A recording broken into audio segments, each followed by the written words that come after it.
रामगढ़ गांव का पुराना ढाबा, अंदर कुर्सियां खाली पड़ी है। मोहन गल्ले के पास सिर पकड़े उदास बैठा है। ठाकुर सिंह हाथ में एक पुरानी डायरी लिए गुस्से में इधर उधर टहल रहे हैं। क्या है मोहन, दिन बीतते जा रहे हैं। मेरे जूतों के सोल पेच गए तेरे ढाबे के चक्कर काटते काटते, लेकिन तेरा कर्ज चुकता ही नहीं हो रहा। मेरे 2 लाख रुपए कब देगा तू? ठाकुर जी, थोड़ा समझने की कोशिश कीजिए। गांव के बाहर नया हाईवे बन गया है, सारी गाड़ियां उधर से निकल जाती हैं। हमारे ढाबे की तरफ अब कोई मुड़कर भी नहीं देखता। धंधा बिल्कुल चौपट हो गया है। ठाकुर सिंह गुस्से में कुर्सी खींचकर बैठते हुए कहते, मुझे ये फालतू की बातें मत सुना मोहन।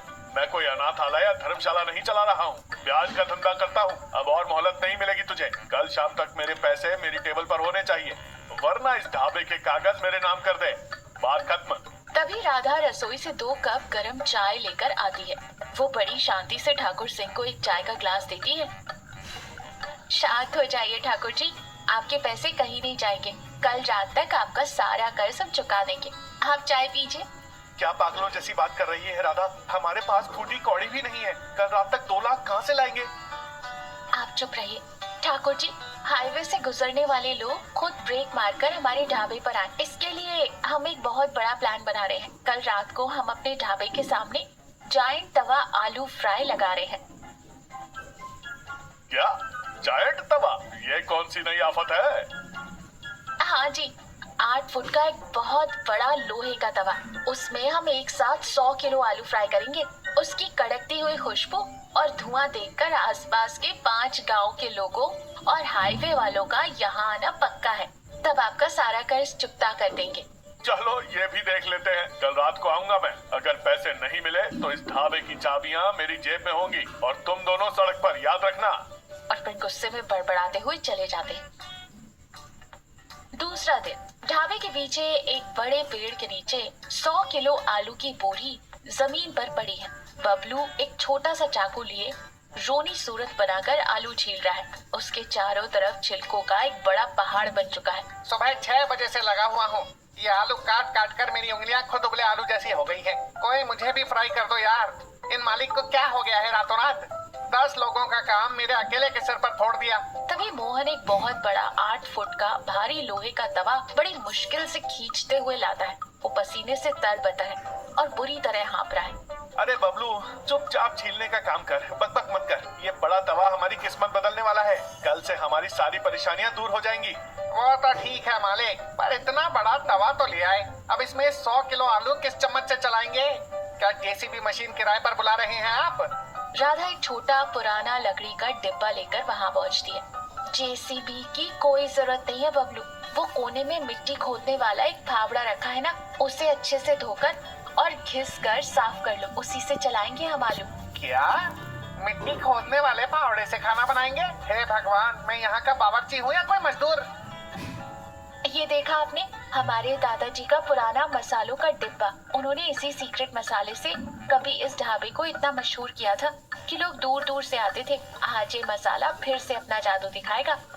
मोहन भावुक होकर और डिब्बे को पकड़ते हुए कहता है, हाँ राधा, अब यही मसाला हमें बचा सकता है।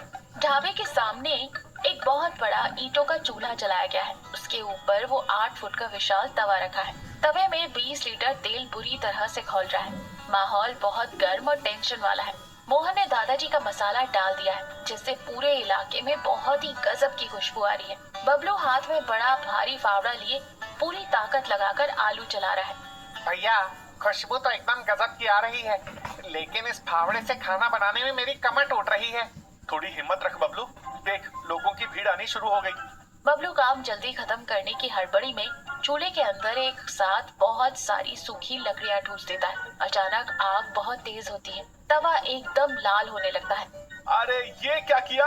आग कम कर, तेल बहुत ज्यादा खौल रहा है बबलू। तभी तेल इतना ज्यादा गर्म हो जाता है कि उसमें पड़े आलू के टुकड़े ज्यादा प्रेशर और गर्मी की वजह से एक एक करके भड़ाम करके फटने लगते हैं। बबलू डर के मारे फावड़ा जमीन पर फेंकते हुए कहता है, अरे बाप रे बाप, ये आलू के टुकड़े हैं, दिवाली के बम, ये तो फट रहे हैं।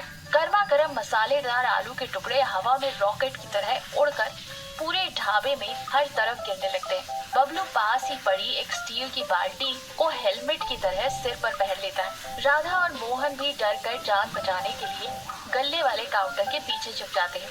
ठीक उसी समय ठाकुर सिंह पूरे स्वैग से चलते हुए ढाबे में एंट्री करता है।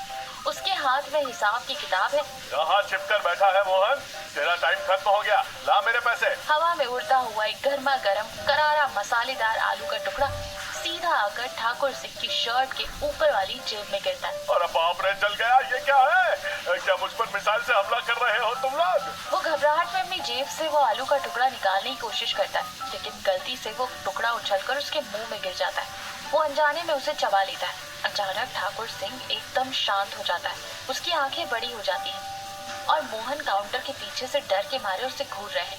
तभी तेल का डिब्बा गिरता है और आग बुझ जाती है। ढाबे में सब कुछ बिखरा पड़ा है। जमीन पर जले हुए आलू के टुकड़े पड़े हैं। माहौल बहुत ही शांत और उदास है। मोहन और राधा एक छोटे से बैग में अपने कपड़े पैक कर रहे हैं। अपना पुश्तैनी ढाबा छिन जाने का गहरा दुख उनके चेहरों पर साफ दिख रहा है। तभी ठाकुर सिंह धीरे धीरे चलते हुए वहां आता है। मोहन हाथ जोड़कर रोती हुई आवाज में कहता है, ठाकुर जी, मुझे माफ कर दीजिए। कल रात जो भी हुआ वो बस एक हादसा था। मैं आपका कर्ज नहीं चुका पाया। मेरा प्रयोग बुरी तरह फेल हो गया। ये लीजिए मेरे ढाबे की चाबियां, अब ये आपका है। ठाकुर सिंह चाबियां नहीं लेता। वो बहुत शांति से आगे बढ़ता है और एक टूटी कुर्सी पर बैठ जाता है। मोहन, कल रात मेरी जेब में जो आलू गिरा था, सच सच बताना, उसमें तुमने कौन सा मसाला मिलाया था? वो हमारे दादाजी का पुराना सीक्रेट मसाला था। मेरी पत्नी ने घर पर ही कूटकर बनाया था। ठाकुर जी की आंखों में भी आंसू भर आते हैं। तुम्हें पता है मोहन, मैं इस गांव वालों को बाहर से कितना भी सख्त और लालची क्यों ना दिखूं, मेरा भी एक बीता हुआ कल है। बचपन में मेरी माँ बिल्कुल ऐसे ही मसाले कूटकर सिलबट्टे पर पीस कर मेरे लिए खाना बनाती थी।